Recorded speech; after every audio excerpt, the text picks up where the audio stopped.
palavra nesta manhã, em Tito, capítulo 1, versículo de número 5, estas palavras de Paulo neste contexto dos oficiais da igreja. Por esta causa, dirigindo-se a Tito, te deixei em Creta, para que pusesses em boa ordem as coisas que ainda restam, e de cidade em cidade estabelecesses presbíteros, como já te mandei.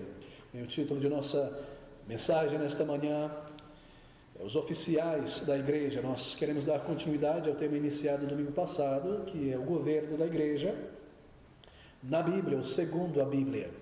Tema de grande importância, sobretudo em dias de muita confusão como os nossos, quando você vê em toda parte tantos sistemas estranhos, não bíblicos, em contradição à palavra de Deus, de governo na igreja. Nós temos aprendido já que a palavra de Deus nos dá um modelo, um mapa da igreja. Nós temos aqui a imagem, a forma da igreja. Esse modelo foi dado ao povo de Deus pelo Senhor Jesus Cristo, através dos apóstolos, para que as igrejas locais, ao longo do século e ao longo das culturas, fossem construídas, assim por dizer, de acordo com o padrão, de acordo com o projeto, de acordo com aquilo que nos foi dado pelo Senhor, os ministérios da igreja. E uma dessas coisas também é o governo da igreja. Em outras palavras, a palavra de Deus não está em silêncio a respeito do governo da igreja. O governo, a condução da igreja do Senhor Jesus Cristo, não é algo que está dentro da alçada humana decidir, não é algo que pertence à imaginação humana conceber ou planejar de acordo com uma época, cultura ou região geográfica. Mas nós temos um padrão bíblico para o governo da igreja que nos é dado, e eu tenho certeza que todos percebem a necessidade disso. Essa é a igreja do Deus vivo, nos diz Paulo a Timóteo, a coluna, o esteio da verdade. Como poderia essa coluna ser feita de uma vareta, ou de penas, ou de palha, ou de qualquer coisa?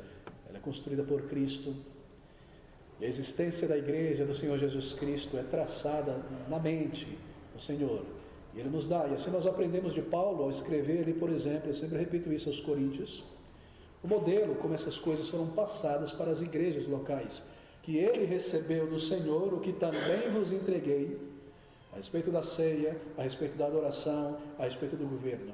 Tudo foi dado à igreja, e o Senhor tem estabelecido esses parâmetros e diretrizes para a existência da reunião do povo de Deus.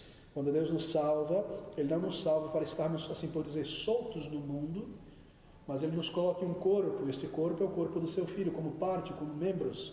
E o Senhor Jesus é esta cabeça deste corpo. Assim há a existência de uma igreja local e real, com uma liderança e com ministérios estabelecidos pela palavra. Não é possível contradizer este ensino na palavra de Deus. E quando nós pensamos sobre o governo da igreja e lidamos com esta questão na palavra de Deus, nós chegamos à mesma conclusão. Há comandos e diretrizes e um modelo para a governança, assim por dizer, na igreja. Bem, eu devo recordar algo muito importante, que a ideia de igreja na Bíblia é sempre a ideia de igrejas locais.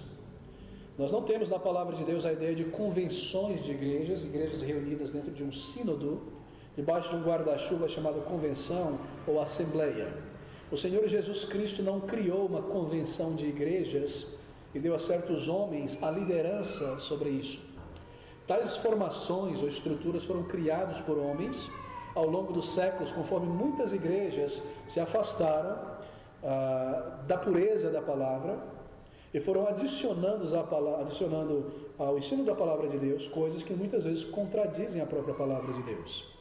E nós percebemos como essas estruturas foram tomando forma gradativamente. E como elas tomaram uma forma muito consolidada a partir do século III, sobretudo, quando o Império Romano, através do seu imperador na época, passou um edito em que todo o império estaria debaixo do poder, assim por dizer, da religião cristã. Todavia, em religião, nós sabemos, não é algo imposto sobre a consciência humana, mas é uma obra do Espírito Santo de Deus. E uma vez que aquele Estado imperial decidiu ter uma religião oficial, não mais o seu suposto politeísmo e a adoração dos deuses gregos romanos, do próprio imperador como um deus, também tinha seus templos, essa nova religião adotada deveria também, na concepção deles, receber uma estrutura real e uma estratificação real. Então, aquilo que sempre foi simples, segundo o ensino da palavra de Deus, igrejas reunidas em locais, com seus pastores e a congregação, servindo ao Senhor, sob o senhorio de Cristo, começou então a ter a imposição de estruturas. E se o Império Romano tinha aquela estrutura toda hierarquizada, não é, de imperador e os seus conselhos, dependendo da época, etc, etc, essa mesma estrutura começou a ser imposta sobre esse grupo de igrejas. E Satanás, que não perde tempo para insuflar o orgulho humano, começou certamente a insuflar o orgulho de certos líderes, e tais líderes aos poucos foram fazendo suas políticas e influenciando outros líderes, e pela introdução de muitas pessoas não salvas na igreja, que de uma maneira também se tornaram certos líderes ali, foi muito fácil para o inimigo da palavra de Deus corromper a igreja do Senhor Jesus Cristo em termos visíveis em toda parte. Então nós temos agora aquela estrutura, não é? Muitas igrejas, onde igrejas locais têm seus líderes, regiões têm seus representantes, e você tem o grande representante ou grande presidente das regiões, um pai sobre os demais pais. O pastor, ele tem esse elemento de ser um pai das ovelhas, em certo sentido, por conduzi-las. Cristo é o pai, obviamente, mas haveria então a necessidade de que entre esses pais ou pastores houvesse um pai maior, o pai dos pais, o patrum, daí papa.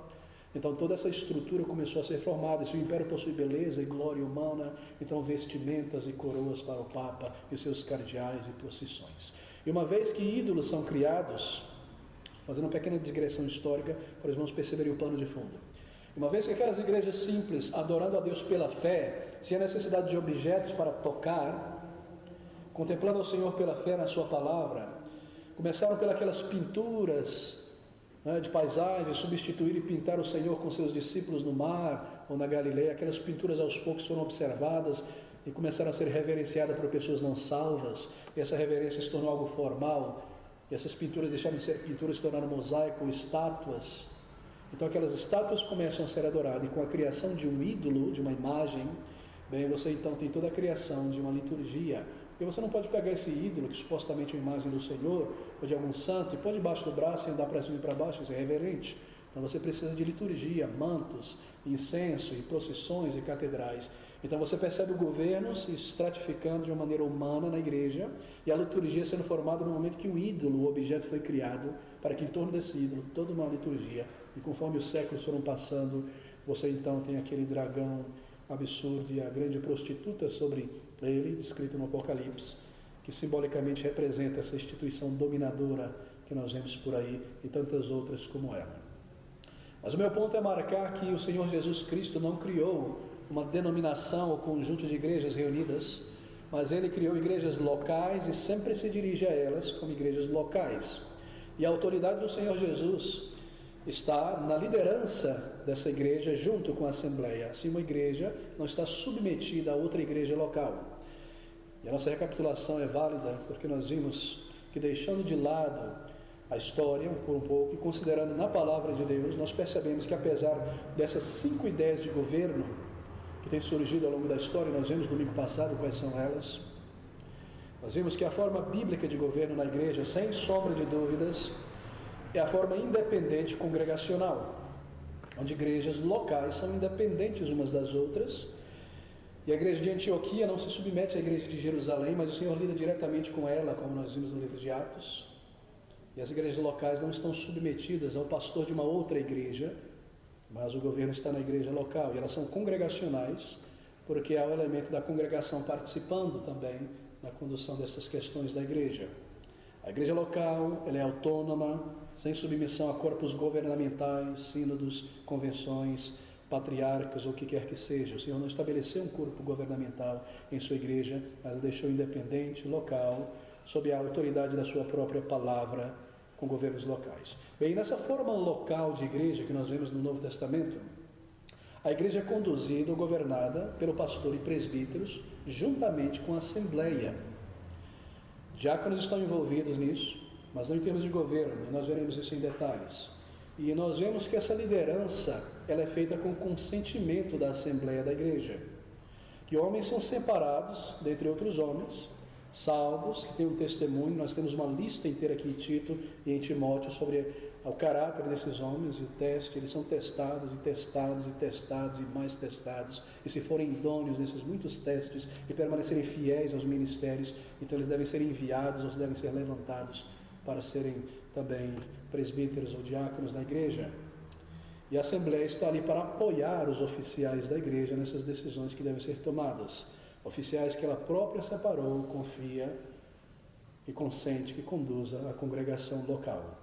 Bem, queridos, o governo bíblico da igreja, então, é o nosso tema. Eu espero que a nossa mensagem, estudo nesta manhã, mais uma vez, não sou técnica demais, ou não espiritual, porque é tremendamente espiritual. Nós estamos lidando com uma doutrina, a natureza da igreja, a doutrina da igreja, e é necessário que todos nós saibamos isso. Nenhum crente pode dizer a si mesmo, isso para mim é secundário, isso para mim é algo que não é de grande importância como outras doutrinas. Querido, se você pensa dessa maneira, eu devo te dizer que você não está sendo bíblico.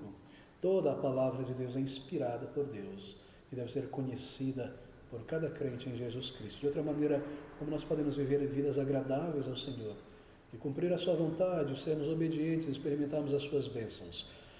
Bem, o governo da igreja local do Senhor Jesus Cristo não é um governo democrático, como nós vimos. Ele é um governo bastante único. Ele não é um governo democrático, porque o governo democrático é o governo do demos, democracia, né, das pessoas, da população. Não são as pessoas que governam, a congregação que governa na igreja, é o Senhor quem governa. O governo da igreja não é a autocracia, o domínio do pastor, do presbítero, dos diáconos sobre a igreja. O domínio da igreja é monarquia, mas não a monarquia do pastor e dos presbíteros, é de Cristo.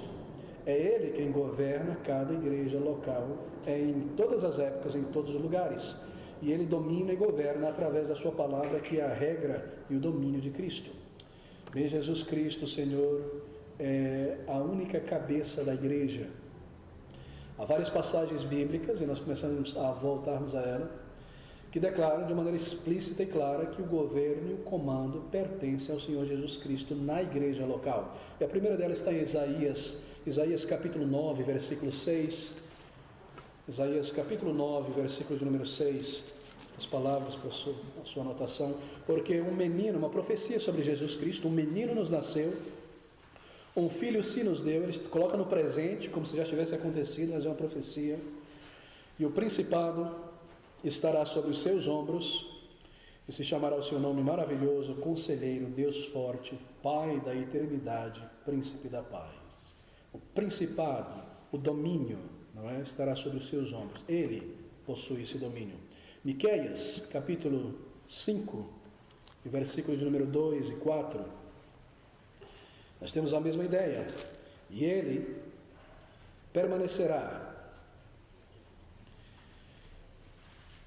apacentará ao povo na força do Senhor, a profecia sobre o Messias, na excelência do nome do Senhor seu Deus, e eles permanecerão, porque agora será engrandecido até aos fins da terra. Versículo 4 eu acabei de ler, mas deixa-me ler o versículo 2. E tu, Belém Efrata, posto que pequena entre as milhares de Judá, de ti sairá o que governará em Israel. E você se recorda, mantenha sempre em mente que Israel no Antigo Testamento é sempre uma figura da igreja. Esse domínio sobre Israel, o governo sobre Israel, o governo sobre a igreja do Messias. Então esta é a ideia. Essas profecias, obviamente, ela tem o seu cumprimento no Novo Testamento, na pessoa do Senhor Jesus Cristo. Em Efésios, nós vemos isso agora, capítulo 1, versículo 22, aqui está o cumprimento delas. Nós lemos essas palavras, Efésios 1, 22 e 23. E Deus sujeitou todas as coisas a seus pés, aos pés de Cristo, e sobre todas as coisas o constituiu como cabeça da igreja, que é o seu corpo, a plenitude daquele que cumpre tudo em todos. Você percebe como aquelas profecias de Isaías e de Miqueias têm um cumprimento na pessoa de Cristo e na igreja do Senhor Jesus Cristo. Bem assim, em virtude do ofício que ele tem como mediador, ele possui soberania geral e universal sobre a sua igreja e sobre o mundo. Obviamente que sim. Mas também ele exerce esse domínio geral, total, e esse senhorio sobre as suas igrejas em particular. E há vários títulos que o Senhor Jesus recebe na Bíblia que confirmam isso. Por exemplo, você não precisa abrir em Colossenses 1:8, ele é a cabeça do corpo da igreja, a cabeça que governa e conduz o corpo. No Salmo 2:6, ele domina, ele é rei. Em Isaías 40:11, ele é nos apresentado como pastor que conduz o seu próprio rebanho. No Novo Testamento, ele chama a si mesmo muitas vezes de mestre. A palavra que ele utiliza para mestre não é a palavra professor ou a palavra senhor, como está o Senhor, Senhora que nós usamos. É a palavra Kyrios, que quer dizer Senhor elevado, soberano. Ele usa o tempo todo essa palavra a si mesmo, dando a si mesmo. Os seus discípulos o chamavam também de Kyrios, de Senhor, até mesmo de Senhor sobre todas as coisas, em Atos capítulo 10, versículo 36. Em Hebreus 3:6, ele é descrito, Jesus Cristo, como o Filho sobre a sua própria casa, que é a casa de Deus, e nos é dito no mesmo versículo que esta casa somos nós. Ele é Senhor em sua própria casa, que é a igreja. Ele é Senhor, ele exerce a sua autoridade na igreja do Deus vivo, e assim esses títulos demonstram de fato que o Senhor é quem governa a igreja. Bem, Cristo é Senhor e ele governa, observe isso. A igreja que já está na presença dele, do outro lado do céu, e ele governa também a igreja que está em sua presença deste lado do céu, que somos nós. É uma igreja viva em sua presença e ele é Senhor dela. É uma igreja viva também aqui deste lado do céu, que somos nós. Cristo governa a igreja deste lado do céu, assim como ele governa a igreja do outro lado do céu. Mas talvez você esteja se perguntando, bem, pastor, eu entendo isso conceitualmente, mas de que maneira prática, ali na igreja da Rua Bom Pastor 2167, Cristo governa e domina? Bem, ele faz isso pela sua palavra, pelo seu Espírito. A palavra de Cristo é a regra e o domínio de Cristo. Ele governa pelas verdades contidas em sua palavra, pelas diretrizes, pelos comandos. Ele continua a governar, é assim que ele governa. Eu espero que você aprecie isso, porque isso é muito importante. O Senhor Jesus Cristo é quem decide na igreja. Bem, por que nós nos reunimos aqui? De maneira nós devemos nos reunir? Sentar no chão, plantar bananeira, cantar, pular, fazer... O que deve ser feito na igreja? Quando? Que dia da semana? Quem decide estas coisas? O Senhor decide. E assim ele governa a sua igreja. E aqui na sua palavra inspirada, Paulo nos diz que ele recebeu do Senhor Jesus essas diretrizes para a igreja e passou para as igrejas. O Senhor estabelece como deve ser a sua adoração, como deve ser pregada a sua palavra, como deve ser a membresia, o que é verdadeira conversão, o que deve ser recebido, o que fazer, o que não fazer em sua igreja. Assim, tendo essas diretrizes, é ele quem domina. E pensando sobre isso, você começa a perceber qual é a função, entre muitas coisas, de um pastor. É conduzir o povo de Deus, que não pertence ao pastor, à obediência ao Senhor na palavra e à santificação. Muito bem, queridos, como pode então um homem deste lado do céu se autodenominar cabeça da igreja ou vicário de Cristo, representante supremo de Cristo na terra? Ou chamar-se a si mesmo de papa, ou de bispo, no sentido superior, ou apóstolo em tempos presentes, ou patriarca, como se o Senhor tivesse tirado férias e desse a algum homem ou mulher aqui na terra o governo sobre as suas igrejas locais para decidir como fazer ou não fazer.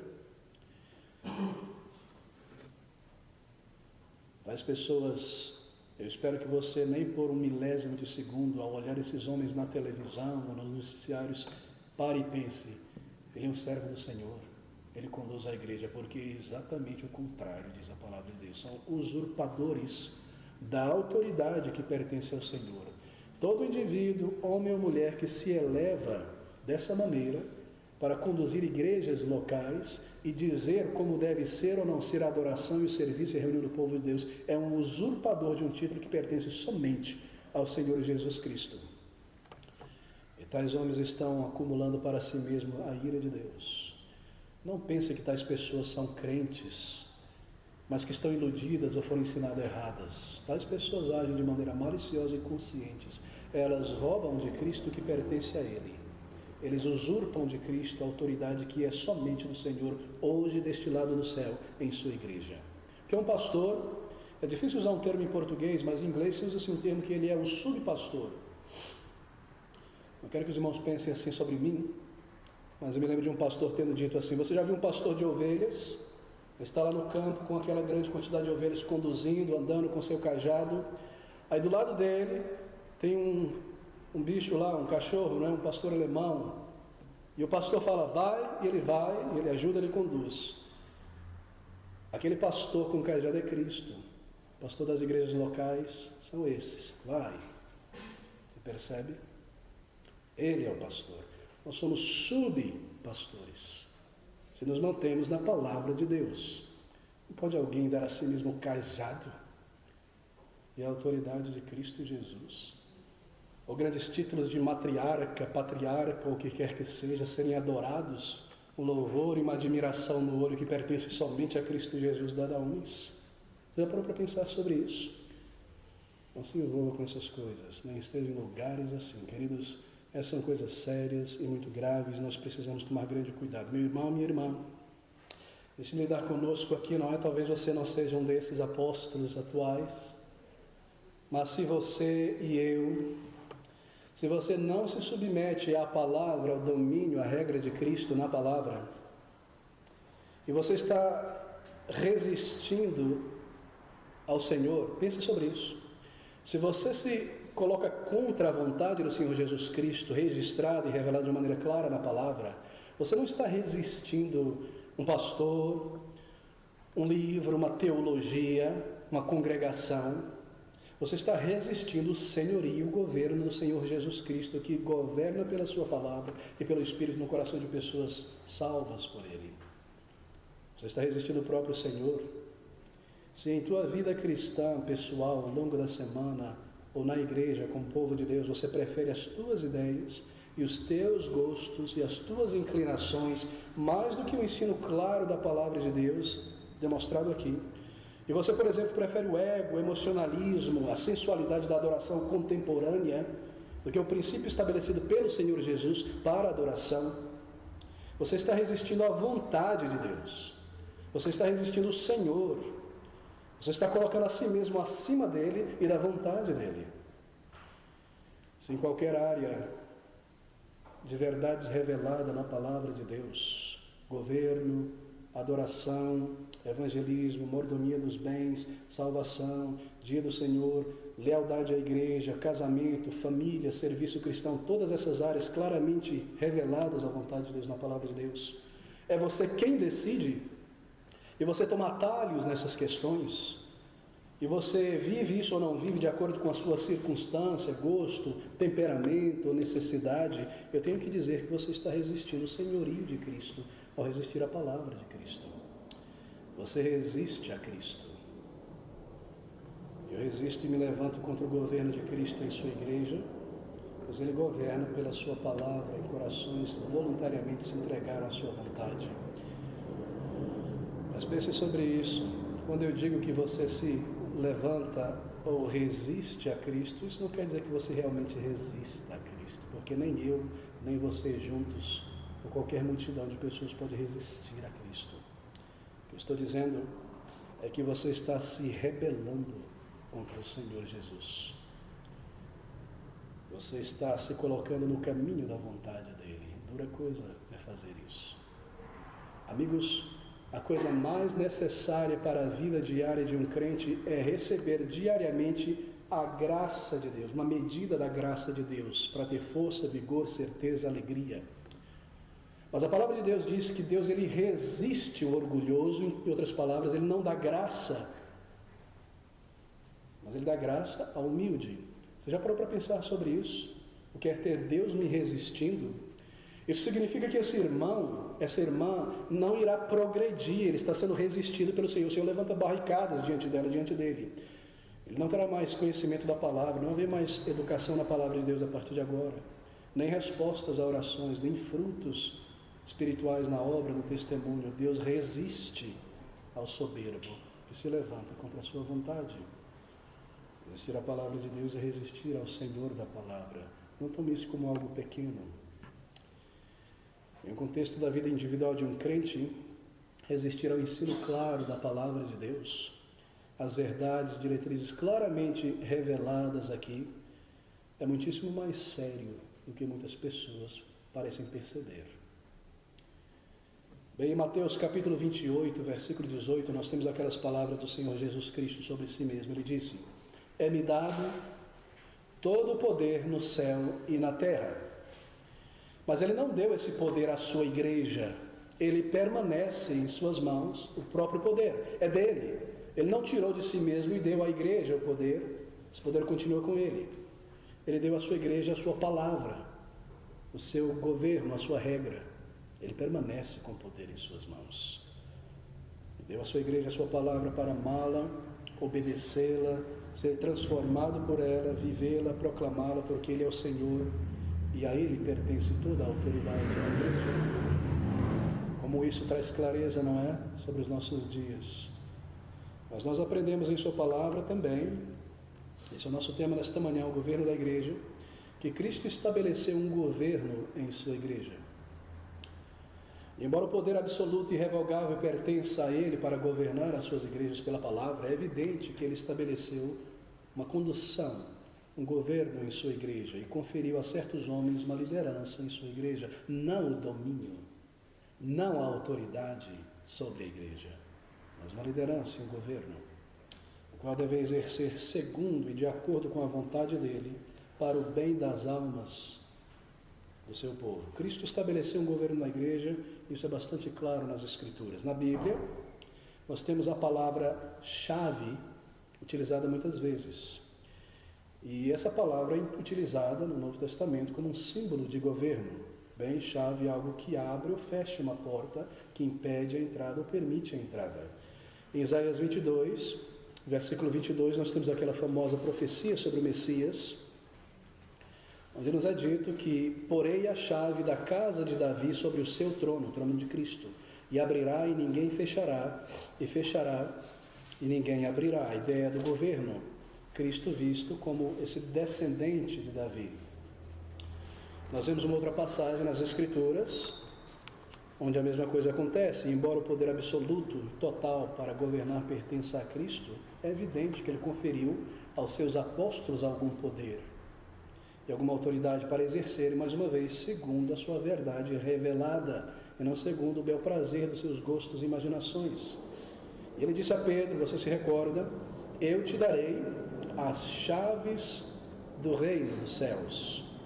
E visto que uma chave ela tranca e destranca uma porta, a ideia aqui é reino dos céus, essa foi uma maneira simbólica do Senhor Jesus dizer, declarar a Pedro e aos outros apóstolos, não só a Pedro, que eles poderiam conceder ou negar o direito a uma pessoa à membresia da igreja, veja só agora, conforme a resposta dessa pessoa ao Evangelho de Cristo. Percebeu? Eles poderiam conceder ou negar o direito de acesso à membresia da igreja a uma pessoa conforme a resposta dessa pessoa ao Evangelho de Cristo. Se essa pessoa rejeita as verdades da palavra de Deus, de Senhor Jesus como Senhor, e nunca veio a Ele de fato, então eles não poderiam permitir que tal pessoa fosse membro daquela igreja, ou estender a mão direita de boas-vindas e de aceitação, segundo a resposta da pessoa ao Evangelho de Cristo. Essa é a ideia da autoridade aqui. Não que eles dissessem para cada um que entrasse pela porta, não gosto do teu nariz, volta para trás. Você percebe? Mas é isso que acontece em muitos lugares, não literalmente, como eu ilustrei. E nós vemos isso, e nós percebemos isso na palavra de Deus. Agora os apóstolos não estão mais em cena, porque eles tiveram um ministério extraordinário. É importante recordar isso. Há dois tipos de ofícios ou ministérios na igreja: ministérios extraordinários e ministérios ordinários. O próprio termo já indica que ministérios extraordinários são ministérios fora do comum, do ordinário, e por serem fora do comum e do ordinário não permanecerão por muito tempo. Assim os apóstolos e profetas tinham um ministério extraordinário para um tempo específico e logo estariam fora de cena, e haveriam então aqueles ministérios ordinários ao longo dos séculos para todos os tempos, para a vida da igreja. Nós vimos sobre os dons do Espírito para a igreja de hoje e de todos os tempos. Então, tendo saído de cena esses apóstolos e profetas que receberam do Senhor, como aqui no caso de Pedro e dos discípulos, essa autoridade, Cristo constituiu este ofício de governo ordinário na igreja.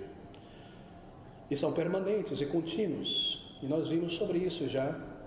E lembramos de Efésios capítulo 4, versículo 8, que quando ele subiu, sua ressurreição, ele levou cativo o cativeiro, que era o pecado e o domínio de Satanás, à salvação em Cristo. E ele deu dons aos homens, isto é, a igreja.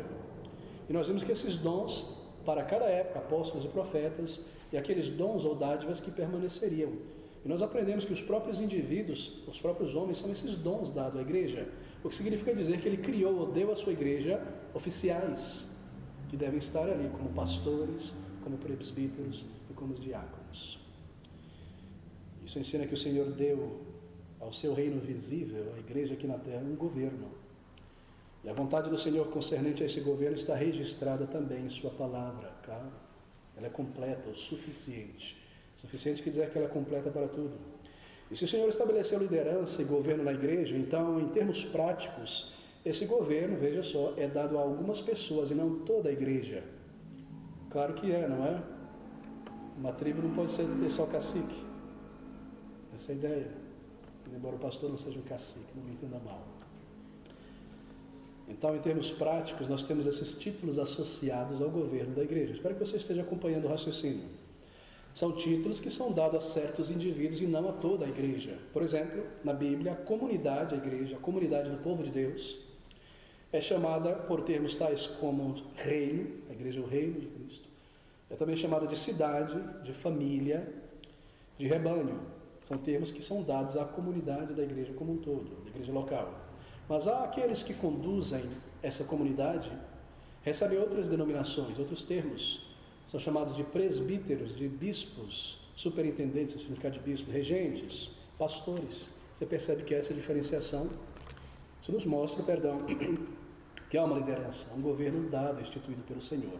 Assim fica claro que no esquema, no arranjo do Senhor, para as coisas da igreja, requer-se que alguns crentes exerçam a liderança entre o povo do Senhor. Isso é uma chamada de Deus. E o objetivo dessa liderança, além de estabelecer governo na igreja, tem em vista o aperfeiçoamento dos crentes, dos santos, para uma vida agradável a Deus, para o serviço do Senhor, para o trabalho do ministério, para a edificação do corpo de Cristo. Foi por isso que Ele chamou e capacitou tais indivíduos. Bem, além disso, é evidente que existem atribuições espirituais que somente podem ser efetivadas ou efetuadas por algumas pessoas e não por todos na igreja. Por exemplo, a atribuição de pregar a palavra é confiado àqueles que são chamados para pregar a palavra. A ministração da ceia e do batismo é outra atribuição que pertence apenas a homens ordenados para isso. Uma pessoa não é batizada em nome do pastor, é a igreja que o faz, mas na igreja são os oficiais que fazem isso. Assim como pregar a palavra. Bem, antes de lidarmos individualmente com cada um desses ofícios e oficiais, nosso tempo corre, deixa-me falar um pouco sobre a natureza, isso é muito importante, do poder do governo na igreja. Importante entendermos isso. O poder na igreja, ele é espiritual. Dentro da igreja local, o poder ou governo é espiritual. Quando nós falamos de poder e governo, isso não significa ditadura. É um governo, um poder espiritual. Ditadura é o próprio oposto daquilo que o Senhor Jesus Cristo estabelece no Novo Testamento e requer. Dentro da igreja, o governo tem que ser correspondente à natureza espiritual do reino de Cristo. Se é um reino espiritual, então o governo também é espiritual. Não é um reino físico neste mundo como deseja a Igreja Católica e impõe o seu governo pela força da arma e da espada, como fez tantas vezes, ou de certos grupos aí pelo terrorismo, que se você sair daqui você está perdido. Governo espiritual. Porém, o que exatamente significa esse governo espiritual? Significa que o governo, primeiro, deve ser prescrito pelas regras inspiradas na palavra de Deus. A maneira de se governar deve ser de acordo com a palavra inspirada pelo Espírito Santo. Deve ser um governo bíblico, daí espiritual. E não de acordo com a imaginação de alguém que queira dominar um grupo de igreja e cria esquemas, não é? Para fazer isso e consegue fazer isso. As funções dos oficiais que haverão de exercer governo na igreja devem ser espirituais no sentido de que foram criadas e designadas pelo Espírito Santo de Deus na palavra. Então é lá que nós encontramos a função desse oficial, que é o pastor, o presbítero e o diácono. Daí ser um governo espiritual, não pela imaginação humana. É exercido por homens que tenham a mente de Cristo, evidenciando frutos do Espírito em sua vida, daí ser um governo também espiritual. O governo da igreja deve ser sempre espiritual, de acordo com o Espírito Santo de Deus. Oficiais sempre trazem em mente que eles estão tratando com almas. Pastores sempre têm no meio da sua mente, diante dos seus olhos, que estão lidando com almas e que são almas amadas por Cristo Jesus. Esse é um governo espiritual. O objetivo último também deve ser espiritual, porque o serviço dos oficiais na igreja é agradar ao seu Senhor e preparar esses homens e mulheres para apresentar diante do seu Senhor. O governo espiritual na palavra de Deus. Bem, queridos, quando você, repito isso, vê certos líderes que auto-se-intitulam líderes por aí, não seja levado a imaginar que tais pessoas têm a autoridade de Cristo para agirem como têm agido. Nem ao menos por um segundo tenha dúvida ao ver seus imensos templos e poder, que tais pessoas têm a sanção e a bênção do Senhor para agir da maneira como agem. Eles não fazem pela astúcia e poderio humano, dominando o coração de homens e mulheres que não estão em busca muitas vezes de Deus, mas de coisas para esta vida. Eles apelam às concupiscências humanas e à ganância humana, e assim as mantêm presos. Você percebe? Mas o governo criado por Cristo Jesus para a sua verdadeira igreja espiritual, sendo exercido por homens espirituais, segundo o ofício espiritual, para o benefício espiritual, e não terreno apenas do povo de Deus. E outro elemento importante é que o governo bíblico é um governo para todos os tempos e todas as épocas. Nós não devemos achar que o padrão estabelecido pelo Senhor Jesus Cristo foi um padrão apenas para o primeiro século, e desde então nós podemos modificar, segundo a nossa vontade, o governo da igreja.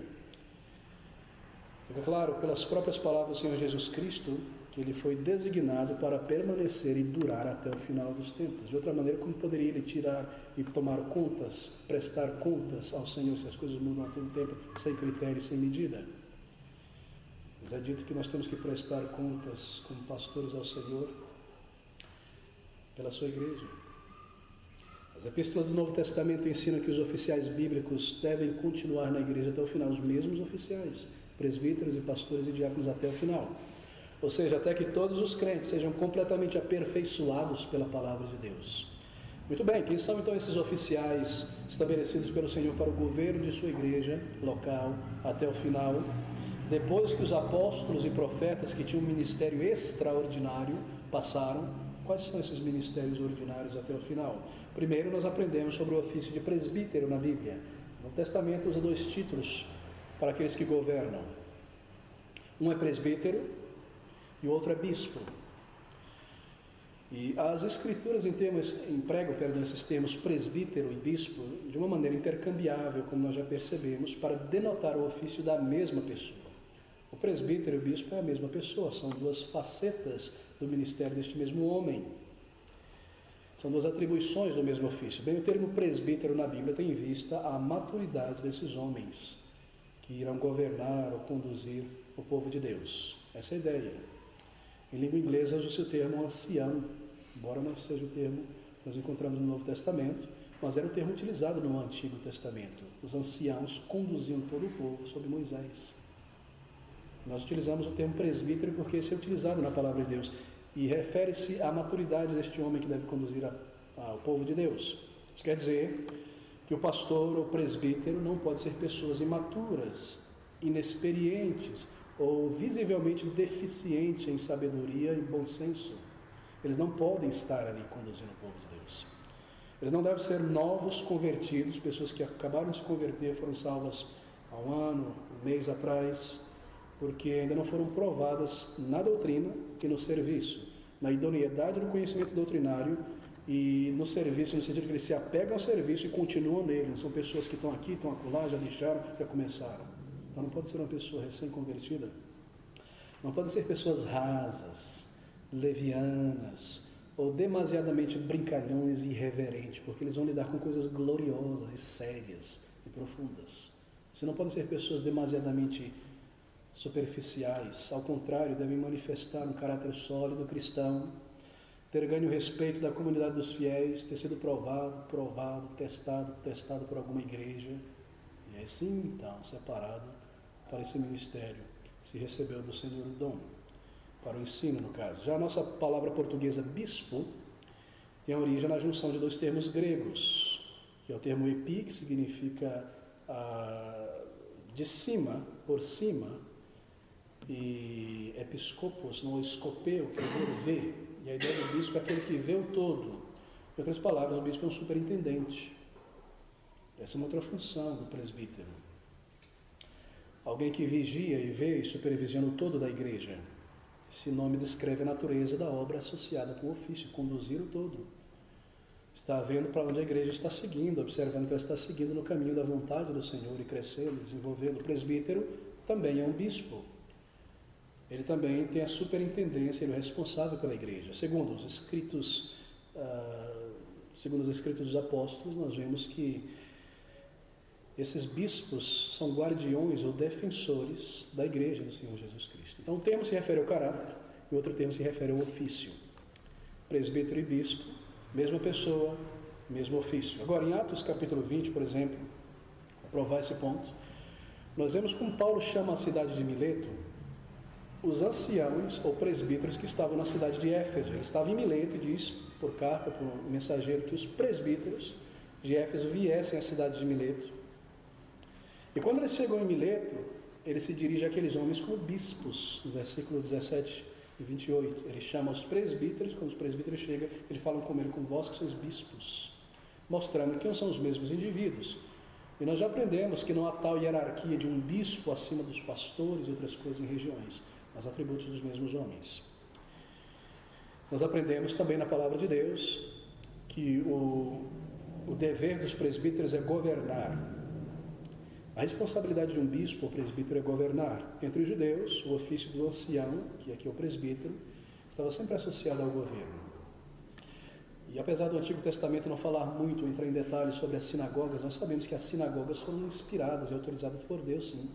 Porque o Antigo Testamento fala sobre os ajuntamentos solenes de cada semana. Esses ajuntamentos eram para o ensino, para a adoração, que se tornaram as chamadas sinagogas. E muito da igreja toma forma dessas sinagogas que eram autorizadas e inspiradas pelo Senhor.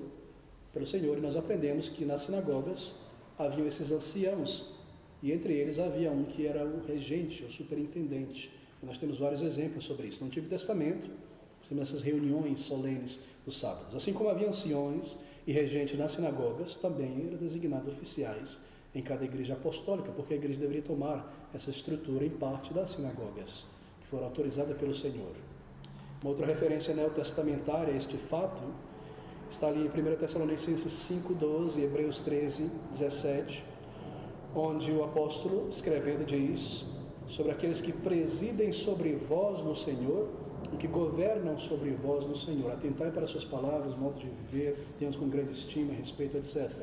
Quer dizer que há pessoas que presidem, governam sobre a igreja. 1 Timóteo 5,17, os presbíteros que governam bem sejam estimados por dignos de duplicada honra, principalmente, veja, os que trabalham na palavra, e na doutrina. Então há tais oficiais na igreja. Bem, então o que fazem os presbíteros? Eles governam e eles devem governar bem, de acordo com a palavra de Deus. 1 Timóteo Tito 1,7, nós vimos, é indispensável que os bispos ou presbíteros sejam irrepreensíveis como bom despenseiro de Deus. Essa é uma função do presbítero, ser um despenseiro. Você sabe que um despenseiro numa casa é alguém que tem a chave da despensa. É ele que vai dar a cada um seu mantimento, seu plano de chão, seu trabalho. Ele coordena, ele tem um certo governo na igreja ou na casa. Ele é um dispenseiro, mas as coisas pertencem a Deus e a igreja, a casa é do Senhor. E nós somos cooperadores. Pode-se dizer que os presbíteros exercem então a superintendência e apacentam o rebanho. E a conclusão é que são chamados para serem subpastores de Cristo, que é o sumo pastor, como nós lemos em 1 Pedro capítulo 5. Bem, o que faz um pastor então? Um pastor, ele assume a responsabilidade pelas ovelhas do rebanho de Cristo. Ele as lidera e conduz pelo caminho da palavra, a água, a grama da palavra e o serviço e uma vida para o Senhor. Isaías 44, 28, Ezequiel 37, 34, 24, Miqueias 5, 5, nós temos essa ideia de apacentar. É a mesma coisa que governar ou conduzir ou regir. Essa é a função do pastor. Agora, uma pequena diferenciação importante: presbíteros mestres e presbíteros regentes. Todos os presbíteros são designados para governar ou conduzir a igreja. São eles que lideram a igreja no caminho da vontade do Senhor, organizando os ministérios, etc. Porém, alguns desses presbíteros, eles também irão exercer um ministério público de ensino. O Novo Testamento ensina que há presbíteros que meramente governam e há presbíteros que governam e ensinam. Romanos 12:8, por exemplo, Paulo menciona em particular o que preside. E ele exorta aquele que preside na igreja a fazer a sua incumbência com zelo. Isso quer dizer que eles estão separados, esses presbíteros, para presidir. Uma função importante. Em 1 Coríntios 12:28, Paulo diz que a uns pôs Deus na igreja governos, para governar ou presidir. Em Romanos, ele faz essa distinção entre doutores, ou os presbíteros que ensinavam em público, e governos. Em outras palavras, essas tarefas de governar a igreja e ensinar a igreja requerem dons diferentes. Há um dom de ensino e ainda há um dom de governo. Isso está muito claro em Efésios 4:8-11, depois você verifique, onde nós lemos sobre pastores mestres. Alguns como pastores, não alguns como pastores e alguns como mestres, mas sim pastores e mestres, ou pastores mestres. Em resumo, a ideia é que no governo da igreja, são os presbíteros, há entre os presbíteros um deles que se dedicará ao estudo contínuo e oração para conduzir a igreja pelo ensino. E outros presbíteros que se dedicarão em particular ao gerenciamento e administração da igreja. Então, um pastor é um presbítero, mas nem todo presbítero é um pastor. Percebe a diferença? Isso é muito importante. Em 1 Timóteo 5,17, nós vemos que alguns presbíteros se restringiam a governar, ao passo que outros, além da obra do governo, dedicavam-se ao ministério de ensino. Em Hebreus 13:7, as palavras "lembrai-vos dos que vos governam". Que tipo de presbítero está sendo descrito aqui? E, obviamente, o presbítero mestre.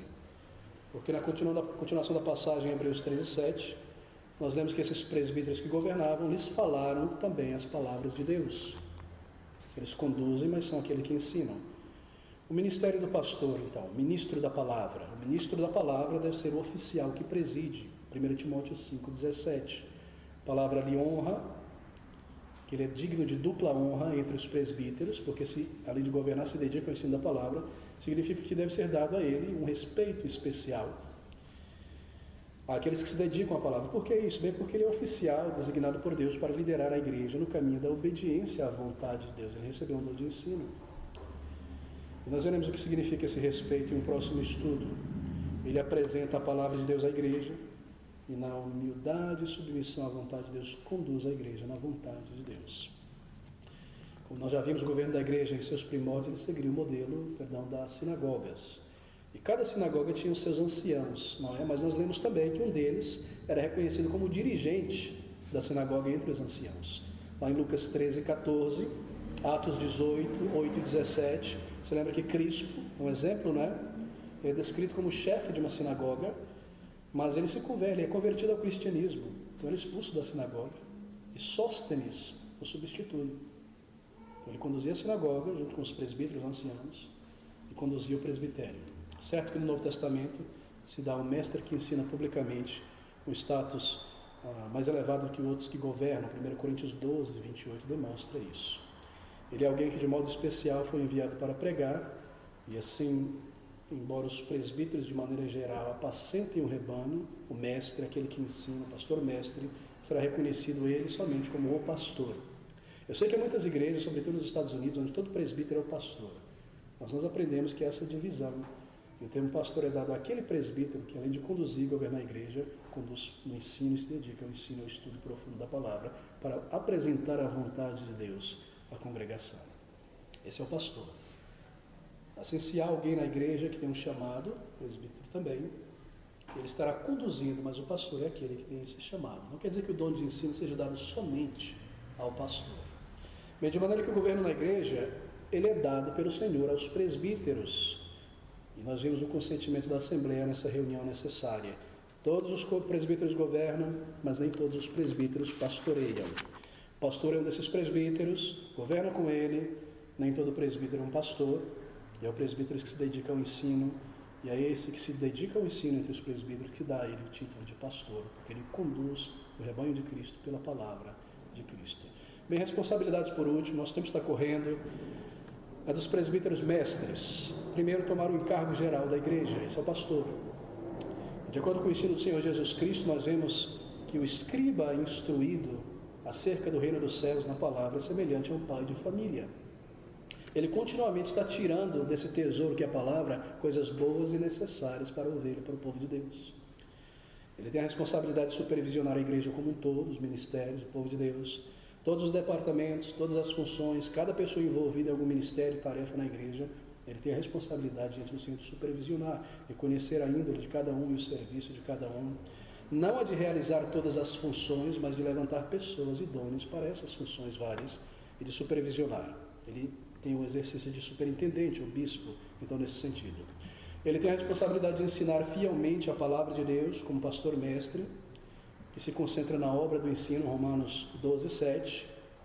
Na verdade, sua ocupação especial será o conhecimento e estudo da palavra e da doutrina. Isso é um trabalho muito árduo, nós vamos lidar um pouco com isso dentro de alguns domingos.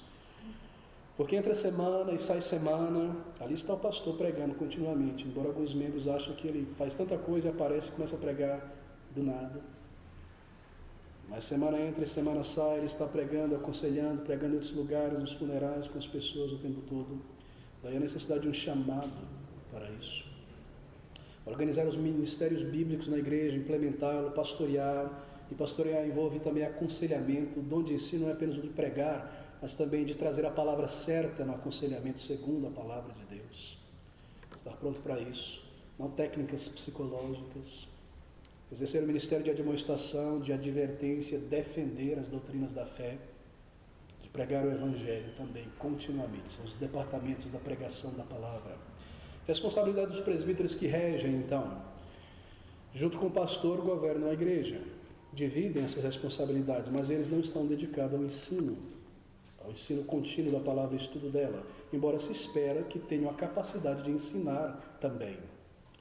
Levar os membros da igreja a observar a vontade revelada de Cristo, condução das admissões e exclusões na igreja, normalmente são responsabilidades dos presbíteros que governam junto com o pastor.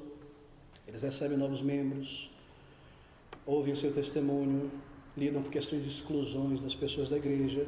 O Senhor confiou a eles, esses presbíteros que governam essas chaves.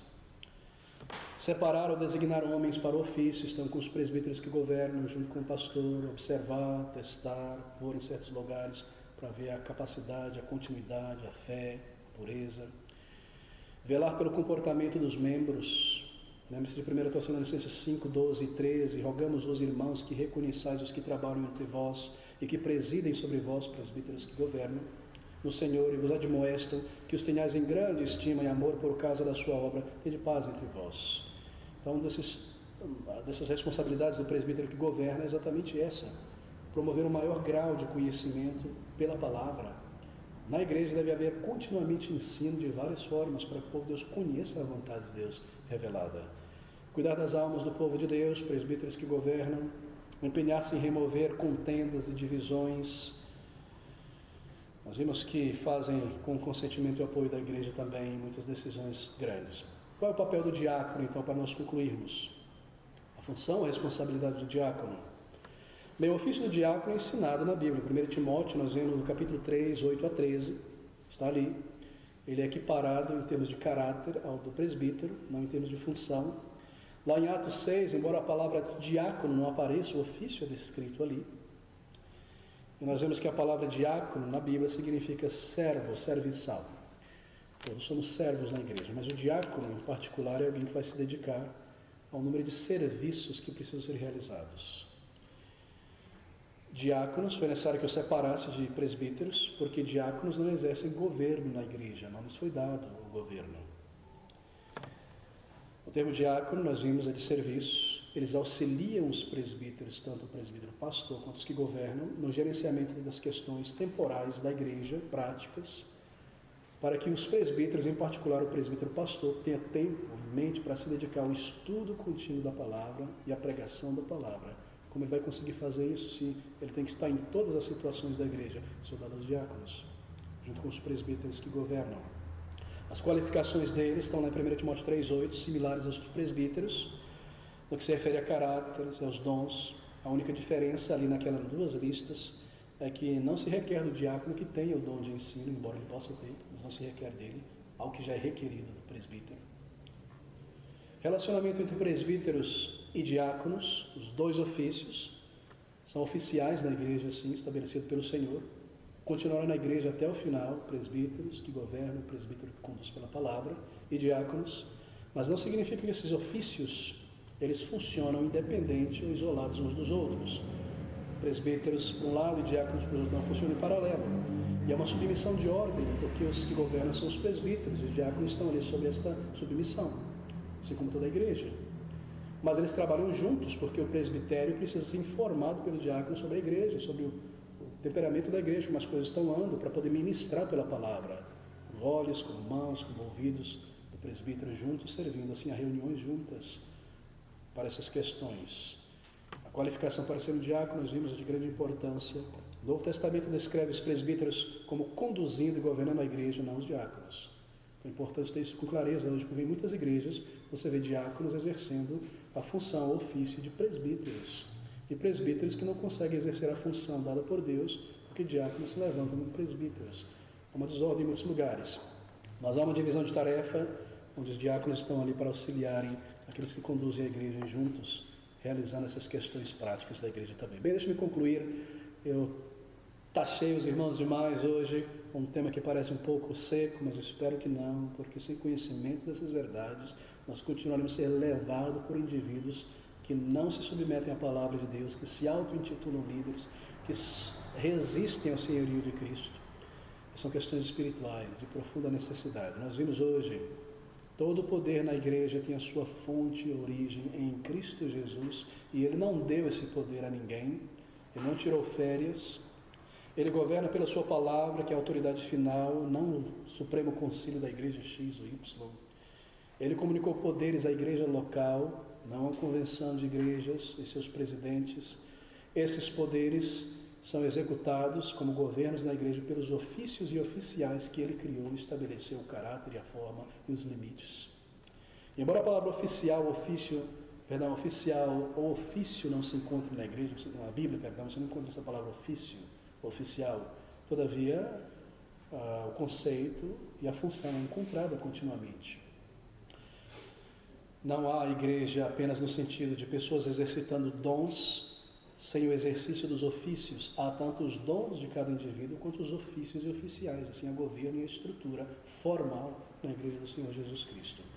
Nós percebemos em nosso estudo sobre os dons do Espírito que os próprios indivíduos são esses dons dados por Deus, oficiais, para a sua igreja ao longo de todos os tempos. Vimos que é para o treinamento do povo de Deus, para que se assemelhem a Cristo, sirvam, cresçam. E vimos que há duas categorias de ofícios na igreja: extraordinários, apóstolos e profetas no início, ordinários para todos os tempos, presbíteros, pastores e diáconos.